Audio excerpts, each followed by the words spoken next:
Hello friends, welcome back.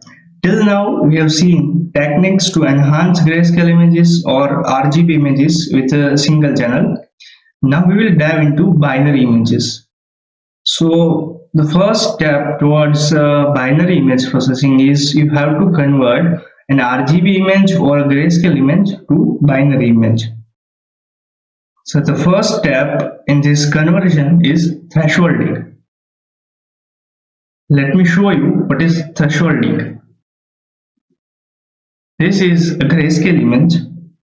It is in uinteger8 format. It means unsigned integer 8 format. So there are total 256 gray levels ranging from 0 to 255. Okay. Now what is thresholding? Thresholding is we will select a value, suppose this. It is 170.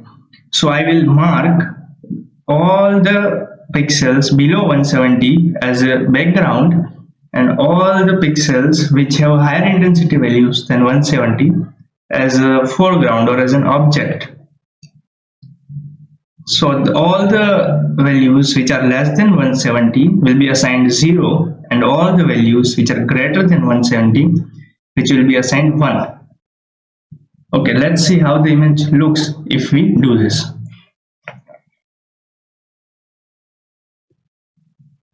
G is our gray image, grayscale image, so we will give greater than 170. So all the values which are greater than 170 will be represented as 1, else 0.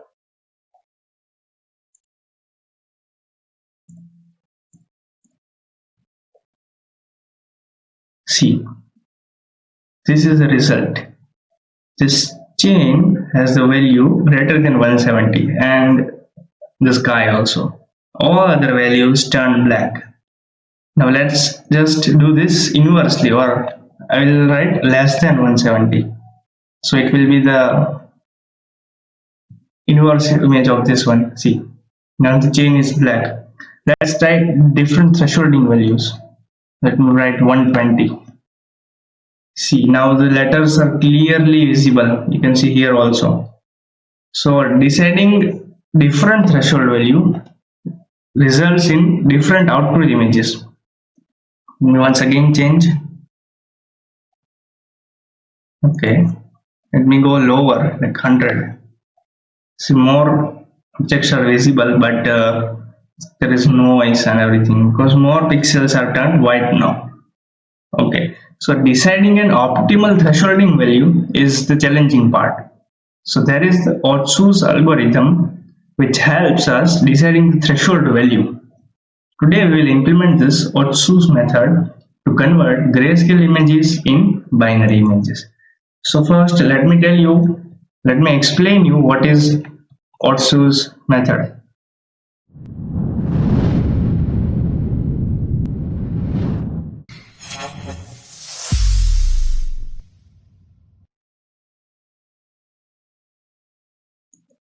According to Wikipedia, this is the Otsu's method. We find the variance. See, this is great animation available in Wikipedia. See, we have to find interclass variation. These are the two objects like things which have higher intensity value. So looking at histogram, we can say there may be actually two objects or a foreground and a background. So we will find interclass variance between those two. So, and we will find the maximum value of that interclass variance. Wherever the maximum value is, it is our threshold value. We will divide the less than threshold values to 0 and we will assign 1 to the values which are higher than threshold value. See, this is the method actually. Let me show the equation. This is the equation we will perform, which is simplified in other way. We have to minimize this sigma square omega so that we can do it by maximizing sigma background. So we will maximize the background variance, or we can say interclass variance. We will maximize the interclass variance. Okay, so let's start this implementation. First of all, okay, there is algorithm specified in Wikipedia itself.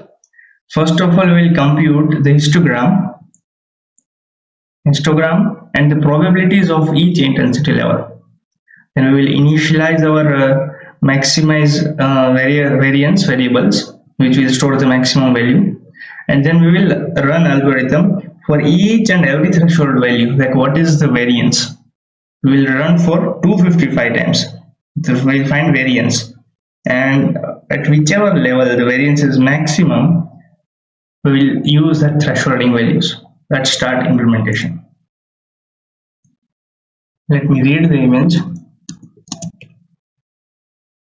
We can also create function, but this time we are writing script, and I'll also show you how to convert the script into function.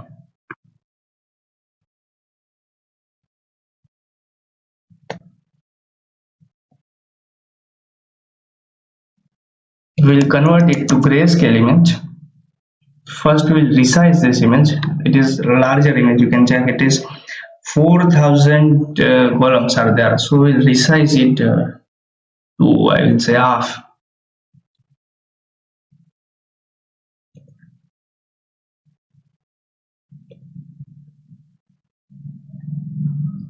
Okay, now we will convert into grayscale image.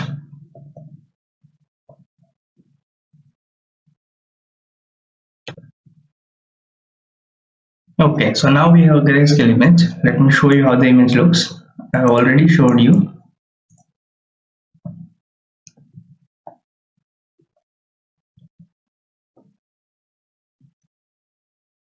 This is how the grayscale image looks. We have enhanced it using equalization of histogram. So we will also perform that technique. The inbuilt function is histeq. In the previous videos, we have also made this function without using any inbuilt function. You can also check that. So now the grayscale image will be more accurate, or you can distinguish between many objects. See.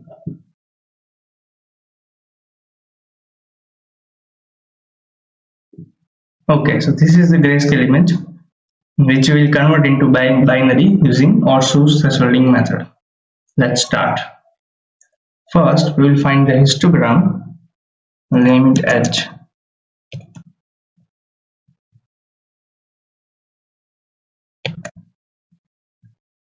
So an histogram array will be created. This is the inbuilt function, but for this also we have created our own function. You can check in the previous videos. This is the histogram we have.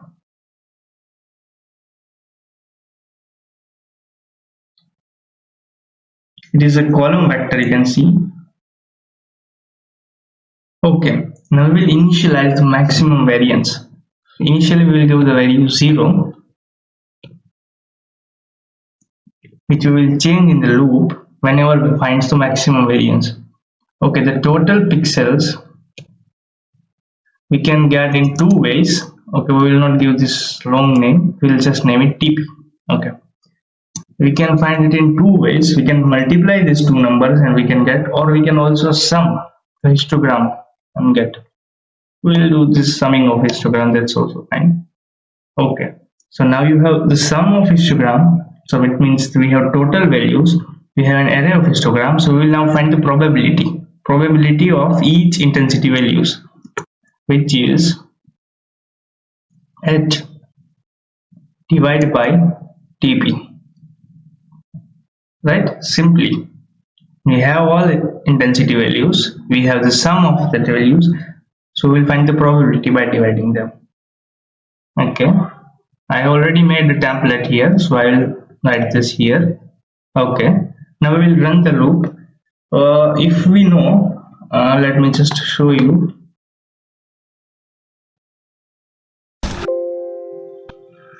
By seeing this, we know that the object will be identified, or it will be thresholded near somewhere here. So we doesn't need to start the loop from 0 to 255. We will start from somewhere here. We will start from somewhere here around 50 and we'll end to 250. Okay, so we'll run the loop for 50 to 250. Okay, now what we have to find the loop let me show you the equation once again. It is WB WF, which is the sum of probability values. Okay, let me again show you the histogram. If we have selected, suppose, this threshold value 85, then we will sum the probabilities of all first 84 values as omega b and the rest of the probability values as omega f. Okay, so let's do it. Omega b is equals to sum of p of 1 to k, right? And omega f will be sum of p from k plus 1 to end. I don't know whatever we use. We actually know it is 255 based on the this unsigned integer, right? But we will write end, so it is generalized one. Okay. Now we will find the mean values of the background and foreground. So let's start. For background, how we will find mean values? We will multiply the intensity values with its probability of each value, and we will sum it, and then we will divide by the total probability. So it's actually a cross mean, or we can say cross variance. We ultimately are going to find the cross variance or intervariance. Okay, we'll use dot product to multiply each probability value to its intensity value. So we'll dot product between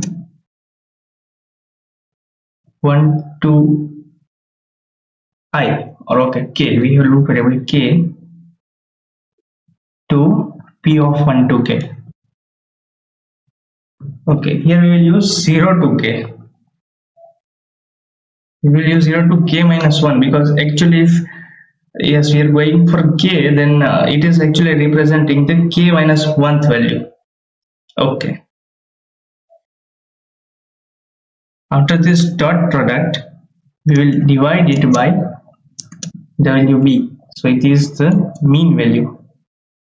We will do the same process for foreground. Here we have to choose k plus 1 to end, because you know we are selecting now the foreground or the object.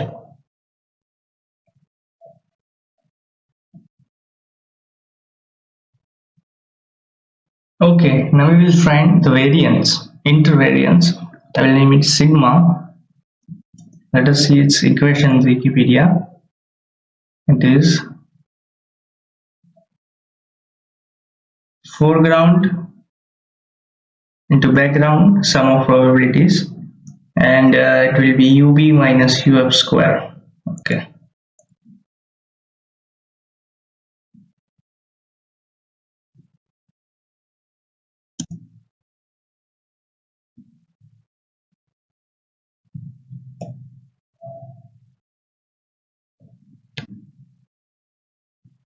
Okay, now we have the sigma. Okay, now let me create the array of this variance. Okay, I will name it k here, so that I will get for all instances, and I will not use this maximum variance here. Okay, let it be maximum variance, but I will define sigma, which will be initially zeros of size 1 to 255, or okay, 1 to 255, 256 I can say. Let's start from 1. Yes, MATLAB starts from 1. Okay, let's run the code and check what's the output, if there is any error. See, there is error. Maximum variable size allowed by the program is exceeded. I made a mistake here. If I have to write 1 to 256, it is not the actual syntax of this zeros function. I have to write 1 comma 256. So one row 256 columns. Okay, so this is the actual way of doing it. Okay, let's run the code and check if there is any error. Okay, not enough input arguments, error in dot product. Okay, there is some error in dot product. The both values are not integer is what they want to say. Okay, we will debug the code. Okay, from here we can pause on errors. So actually here what happened, the error came and now we cannot check what was the error or what were the values at that time, and we cannot proceed further. Okay, so now we will run. Now it paused here, so the actual error is here. A or B is not integer of from which we are dot producting. Okay, it was in line 20. This runs okay. There is some problem here. Okay, why it could happen? Okay, let's check. Okay, we do not have case value here. We'll stop actually at this point. This is also a way of debugging. Okay, till now there is no error. Now we will print k to end. Let's check. Okay, that is the problem. They don't know what is end of which. If we are writing, like suppose I am of 1 to end, then they know that the end value of the image. But here we are writing simply k to end. They cannot understand what is the end value. So we will write 255 for now. But if you want to generalize, then we can change it. Okay, now let's see. There may be some more error, I guess. Okay, they're both of different size.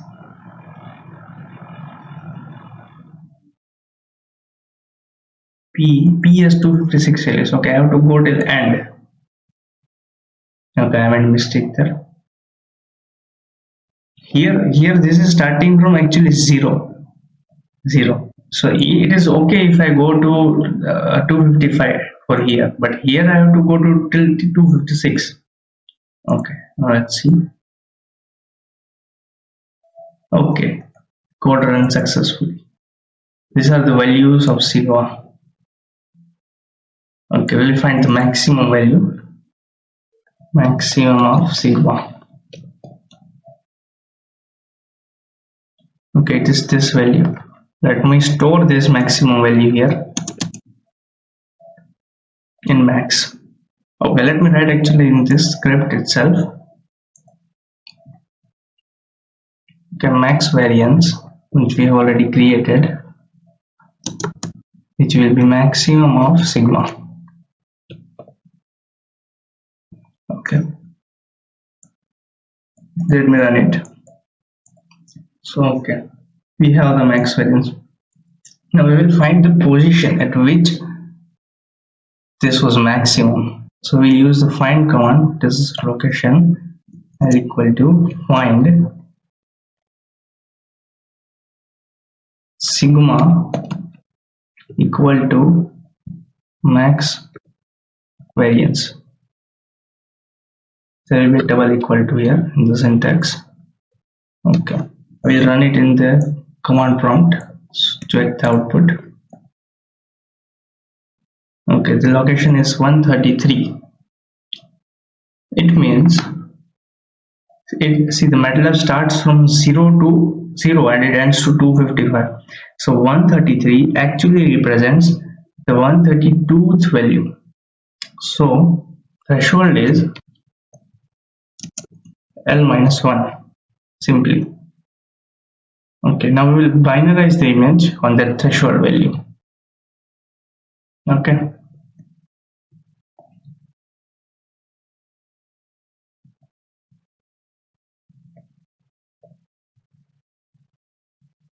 Okay, now let's run the code.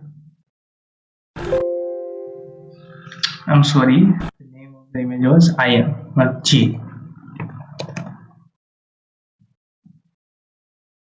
So it has stopped here. I can see what is the current values, This is the way of debugging, but currently we don't need it, so I will uncheck this. Okay.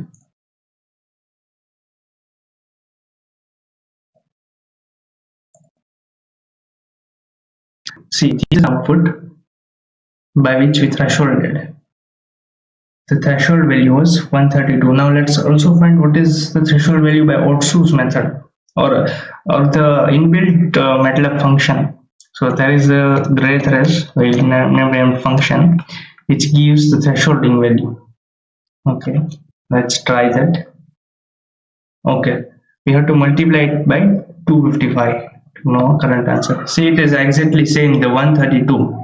So we have thresholded it actually exactly right. Now let me also show you how to convert this script into a function. Okay, so let's start.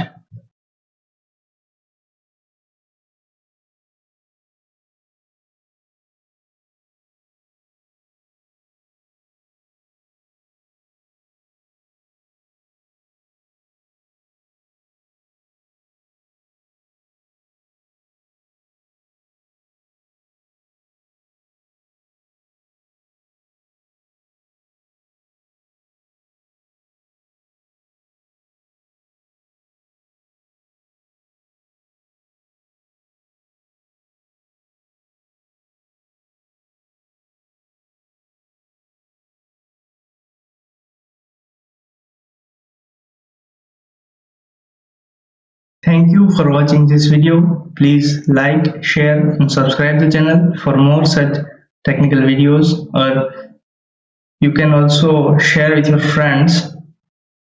In the next session, we will learn about morphological operations. First, we will start with dilation, erosion. Then in the upcoming videos, we will go for opening and closing of image, counting the number of objects, finding the connected components, and much more. Thank you.